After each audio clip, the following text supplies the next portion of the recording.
وأعطي الكلمة مباشرة للسي محمد عياش ليختتم بالدعاء الصالح. لا إله ولا حول ولا قوة إلا بالله العلي العظيم. اللهم إنا نسألك موجبات رحمتك وعزائم مغفرتك والعصمة من كل ذنب والغنيمة في كل بر. اللهم لا تدع لنا في مقامنا هذا ذنبا إلا غفرته، ولا هما إلا فرجته، ولا مكروبا إلا فاجيت عنه يا أرحم الراحمين يا رب العالمين. اللهم يا رب إنا نسألك في يوم الجمعة هذه المباركة أن تنصر، اللهم انصرهم نصرا عزيزا مؤزرا.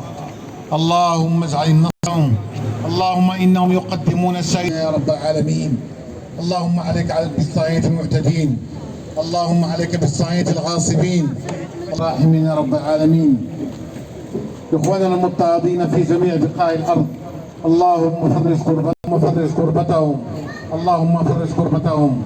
اللهم يا رب اهد منا من ضل وأصلح من فسد وتب على من تاب. اللهم اهد منا من ضل وأصلح من فسد وتب على من تاب. اللهم احفظنا من بين أيدينا ومن خلفنا وعن أيماننا وعن شمائلنا يا أرحم الراحمين يا رب العالمين. بحرمة بسم الله الرحمن الرحيم.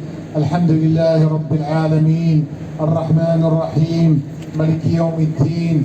إياك نعبد وإياك نستعين. اهدنا الصراط المستقيم صراط الذين أنعمت عليهم غير المغضوب عليهم ولا الضالين آمين. سبحان ربك رب العزة عما يصفون وسلام على المرسلين والحمد لله رب العالمين. وانصرفوا امين مأزورين ان شاء الله.